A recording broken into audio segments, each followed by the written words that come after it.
hujan. Betul tidak? Betul. Ya. Nah, menurut kalian ya. Nah, ini apa yang membuat sebuah rumah indah walaupun sederhana? Bersih dan nyaman. Bersih ya. Tentunya rumah itu akan terasa indah kalau penghuninya apa?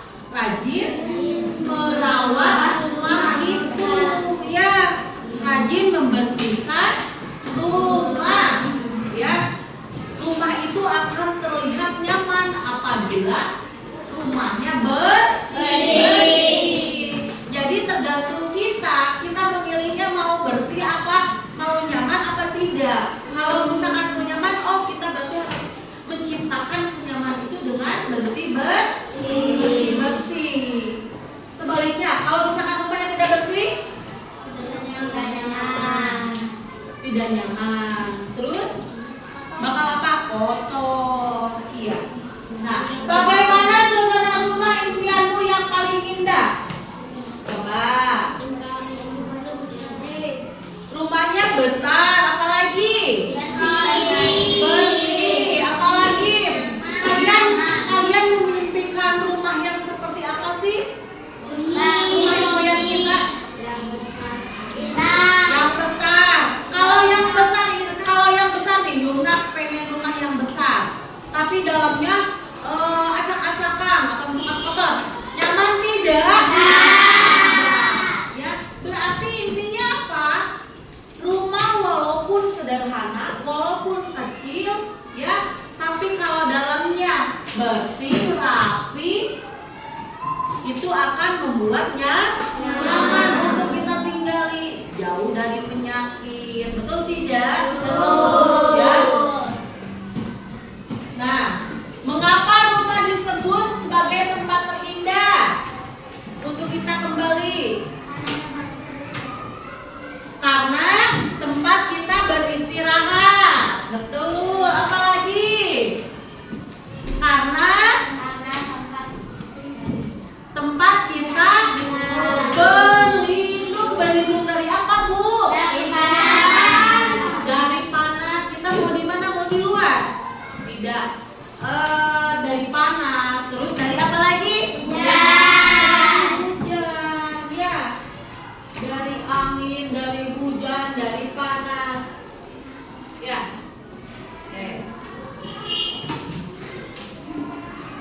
Nah, coba perhatikan, Nak. Apa yang kalian lihat di sini? Bagaimana jika ini keadaan rumahnya seperti ini? Apa yang kalian lihat? Berantakan ya? Apa aja? Mainan adek berserakan. Ada yang gitu nggak di rumah? Siapa? Rizky gimana, Ki? Acak-acakan. Karena apa itu acak-acakan?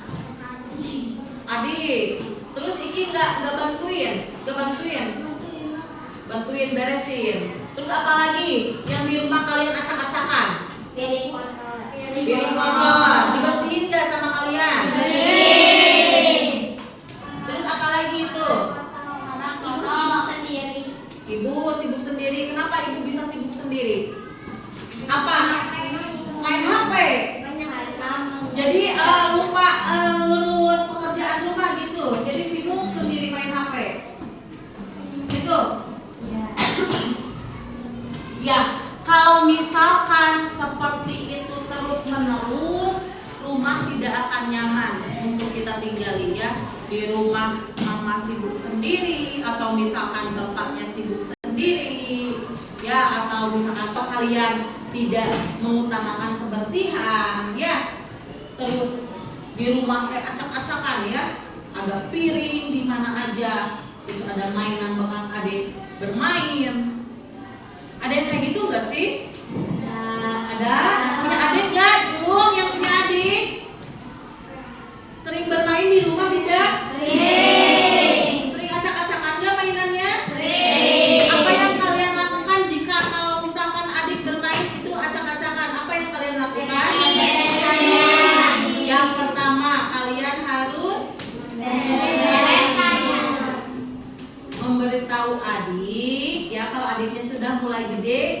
adiknya masih bayi ya. Kalau 2 tahun, 3 tahun itu masih bayi.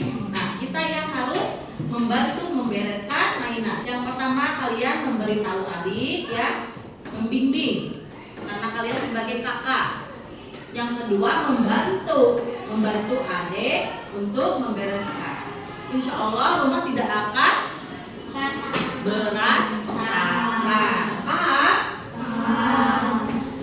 Nah, apa sih? Tadi kan rumahnya berantakan ya. Apa sih penyebabnya dari kekacauan itu? Rumahnya berantakan, terus piring di mana aja, mainan di mana aja, ibu sibuk sendiri, adik ngacak-ngacak rumah. Apa sih sebabnya? Betul, karena tidak ada aturan untuk membagi-bagi tugas. Karena kurangnya tanggung jawab. Ya.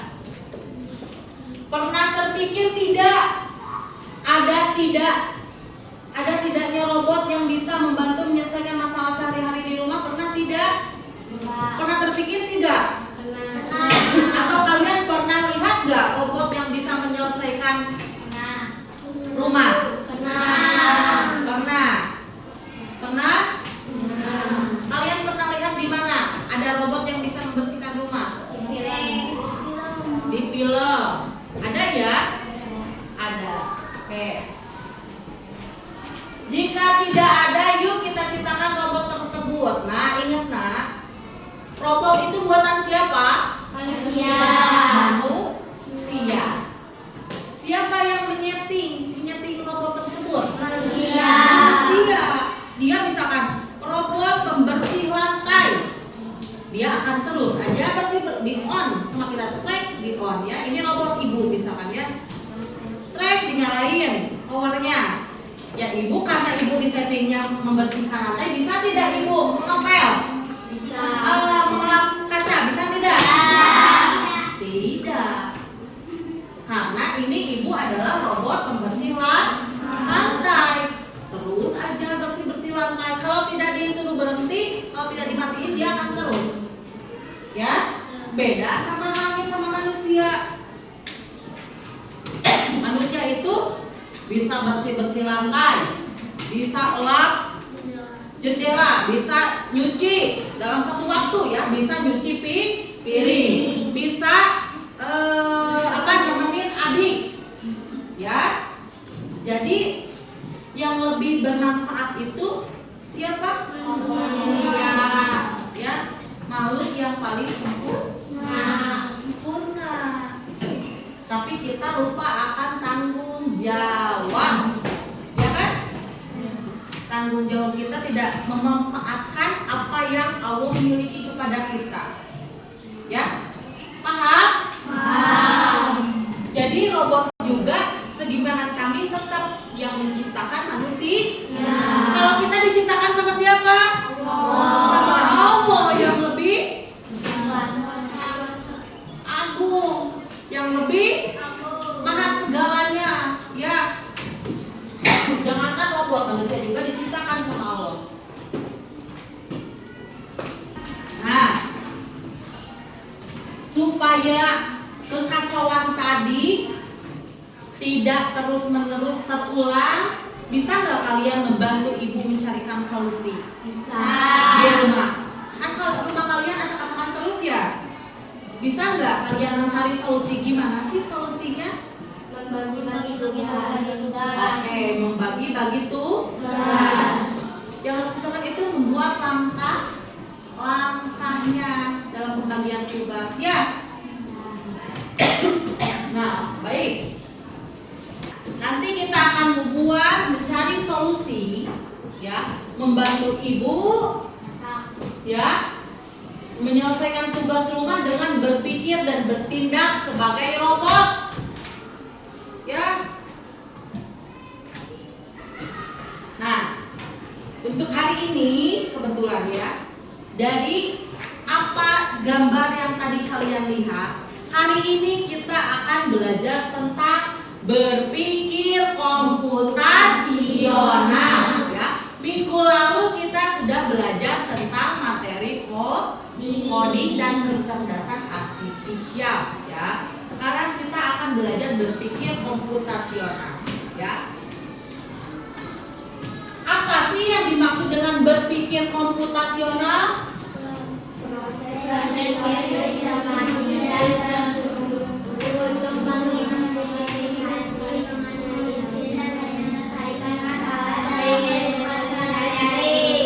Proses berpikir yang sistematis ya dan terstruktur ya. Tadi seperti tadi akan mencarikan solusi, membuat langkah-langkah yang sistematis. Yang pertama misalkan bangun pagi.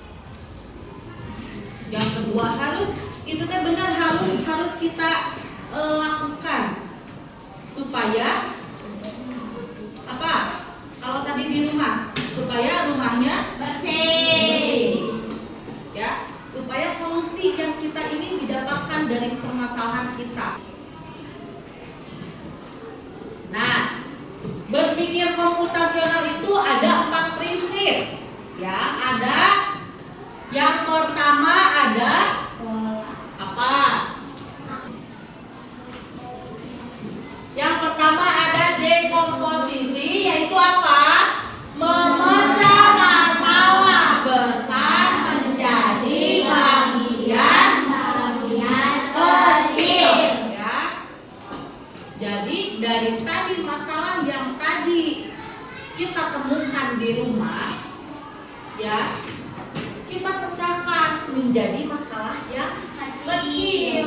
Yang tadinya besar nih, kalau kita menggunakan prinsip berpikir komputasional, penyelesaian masalah akan kecil. Yang kedua, pola, mencari pengulangan atau kebiasaan yang bisa digunakan kembali ya. Nanti kalau kalian sudah menemukan solusi, sudah menemukan langkah-langkah dari pemecahan masalah tersebut, apa yang akan kalian lakukan? Akan menggunakannya kembali, mengulangnya kembali ya. Siap? Abstraksi, apa abstraksi?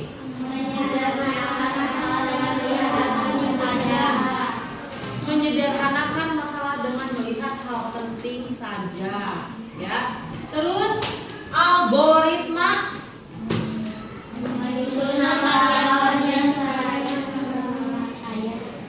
menyusun langkah-langkah penyelesaian masalah ya. Jadi kalian seperti tadi menyusun langkah-langkah itu adalah algoritma. Jadi ada 4. Yang pertama apa?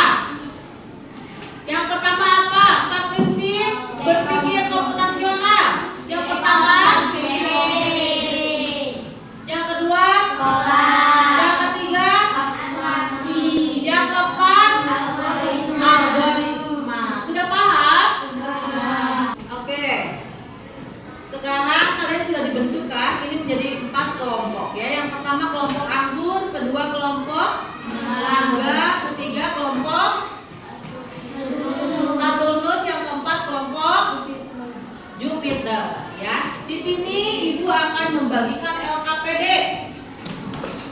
ya.